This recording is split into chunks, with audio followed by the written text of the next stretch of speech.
YouTube'un en havalı kanalı Boarding Info'ya hoş geldiniz. 29 Ekim 2018 günü sabahın ilk saatlerinde Endonezyalı düşük maliyetli havayolu Lion Air'e ait Boeing 737 MAX 8, Jakarta Pangkal Pinang seferi için kalkıştan 13 dakika sonra Java denizine düştü. Üzerinden 5 ay bile geçmeden 10 Mart 2019'da Etiyopya Hava Yolları filosunda yer alan bir Boeing 737 MAX 8 de Addis Ababa Nairobi uçuşu için havalandıktan 6 dakika sonra düştü. Bu yüzden havacılık endüstrisi yaklaşık bir yıldır Boeing 737 MAX ile yatıp kalkıyor desek yanlış olmaz.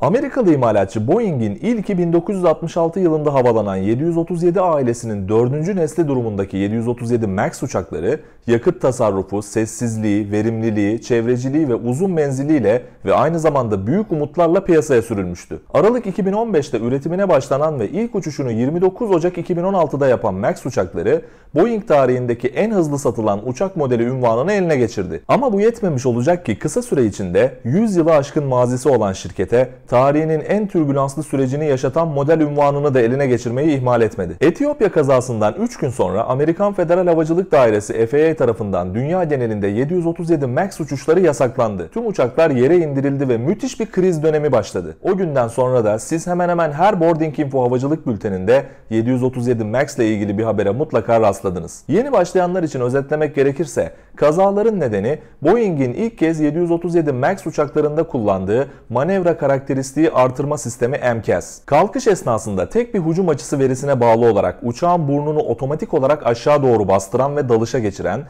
üstelik pilotların uçağı kontrol altına almasını imkansız hale getiren sistem 346 kişinin yaşamına mal oldu. Uçağın stall denilen anormal duruma girmesinin önlenmesi amacıyla tasarlanan MCAS yazılımının tasarımı ve sertifikasyon sürecinin kusurlu olduğu, uçuş manueli ve uçuş ekibinin eğitim dokümanlarında MCAS hakkında yeterli bilgi yer almadığı ortaya çıktı.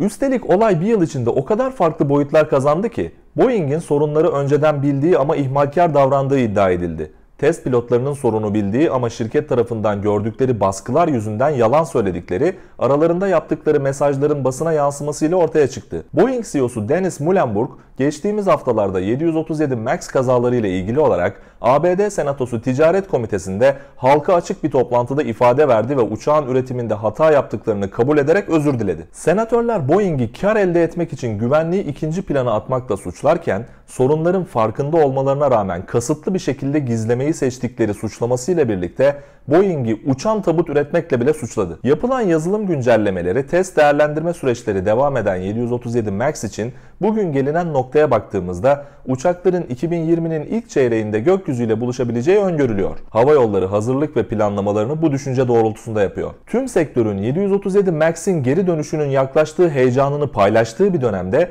United Airlines kanadından ilginç bir çıkış geldi. Amerika Birleşik Devletleri'nin 3 dev havayolundan biri olan United Airlines'ın CEO'su Oscar Munoz, Londra'da katıldığı bir organizasyonda yaptığı konuşmada 737 MAX uçakları hizmete yeniden başladığında yolcuların sefer öncesinde 737 MAX ile uçacaklarını bildiğinden mutlaka emin olacaklarını ve uçağa binmek istemeyen yolcuların uçuşlarının derhal değiştirileceğini söyledi. Müşterilerine karşı tamamen şeffaf olduklarının altını çizen Munoz, hiç kimseyi güvenmedikleri ve uçmak istemedikleri bir uçakla uçurmayacaklarını söyledi. Boarding esnasında uçağın kapısına kadar ulaşmış yolcular da dahil olmak üzere kendilerini rahat ve güvende hissetmediğini belirten tüm yolculara hiçbir ekstra ücret ödemeden yeniden rezervasyon hakkı sunulacağını duyuran Munoz, "Bu karar bizim için önemli. Herkesin gülü oynaya o uçağa binmek isteyeceğini sanmıyoruz" diyerek çok konuşulacak açıklamalara imza attı. Munoz ayrıca yönetim anlayışlarındaki söz değil kanıt önemli yaklaşımının bir parçası olarak hizmete döndüğünde United'ın ilk 737 MAX uçuşunda kendisinin de yer alacağını söyledi. 737 MAX uçuşlardan çekildiğinde United'ın filosunda günde yaklaşık 40 uçuş gerçekleştiren 14 adet 737 MAX 9 bulunuyordu. Chicago merkezli havayolu yılın ikinci çeyreğinde 5 adet, 3. çeyrekte ise 11 adet uçağı daha filosuna ekleyecekti. Uçağın hizmete geri dönüşü için sürecin sağlıklı şekilde ilerlemesini bekliyoruz. Bize söylenenlere uyacağız. FAA'yı farklı bir şey yapmaya zorlamak için bir acelemiz yok diyen Munoz, Günün sonunda istediğimiz şey gerçekten basit. Uçağın güvenli bir şekilde uçması diyerek adeta milyarlarca insanın duygularına tercüman oldu. 737 MAX'in hizmete geri dönüşü yaklaştıkça filosunda bu uçağı bulunduran havayolu şirketleri toplum üzerinde MAX ile ilgili oluşan olumsuz marka algısının nasıl giderileceğini düşünmeye başladı. Havayolları bu konuda çeşitli iletişim stratejileri geliştiriyor. Londra'da düzenlenen konferansta konuşan Emirates patronu Tim Clark da Boeing'e bir çağrıda bulunarak MAX isminin değiştirilmesini önerdi. Clark, "Ondan kurtul, karıştır ve uçan bir şey haline getir. Bence insanlar çok kısa süreli hafızaya sahipler ve çoğu insan hangi uçakta olduğunu bilmiyor" dedi. Aynı konferansta konuşan TUI Airways Genel Müdürü Don Wilson da MAX'in markalaşmasını ele aldı. "Şu anda bir karar almadık, uçağı yeniden nasıl hizmete alacağımız konusunda hala çalışıyoruz. Ancak kabul etmeliyiz ki bu büyük bir sorun" dedi. Dünyada bütün bunlar konuşulurken peki bizim ülkemizde ne oluyor? Milli Havayolumuz Türk Hava Yolları 13 Mart'tan bu yana filosundaki 12 MAX uçağını yerde yatırıyor. Üstelik havayolunun teslimat takvimine göre şu an filosunda 24 MAX uçağı olması gerekiyordu. Yani THY'nin 12 MAX'i İstanbul'da yatarken 12 tanesi de Seattle'da yatıyor. Dolayısıyla uçak hizmete döndüğünde bir anda 24 uçak birden yeniden uçuş programına entegre edilecek ve dünyanın her yerinde olduğu gibi Türkiye'de de büyük bir kriz patlak verecek. Uçakların güvenli olup olmadığı sorgulanacak, yolcuların bir kısmı binmek istemeyecek.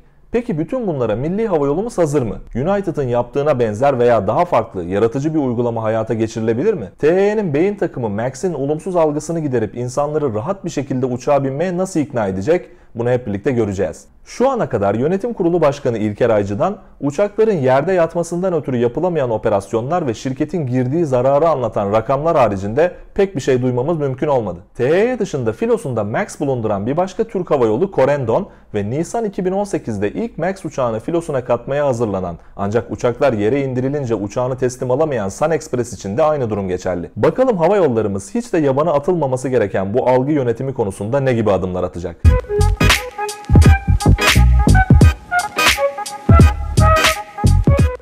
Ben uçaklar hizmete döndüğünde oluşabilecek potansiyel krizin boyutunun ne kadar büyük olabileceğini öngörebilmek adına örnek bir çalışmaya bu video aracılığıyla sizlerin de desteğiyle başlamak istiyorum. Uçaklar yeniden operasyona başladığında uçuşunuzun 737 MAX ile olduğunu öğrenirseniz tepkiniz ne olur? Yoksa bilmemeyi mi tercih edersiniz? Ya da şöyle soralım, gönül rahatlığıyla bu uçağa binip uçmanız için oluşması gereken şartlar ne? Yorumlarınızı mutlaka bekliyorum.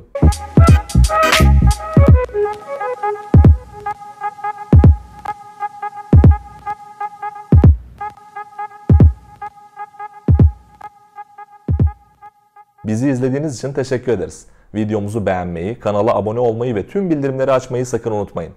Paylaştığımız tüm bilgiler ve çok daha fazlasına web sitemiz ve sosyal medya hesaplarımızdan ulaşabilirsiniz. Bir sonraki videoda görüşmek üzere. Hoşça kalın.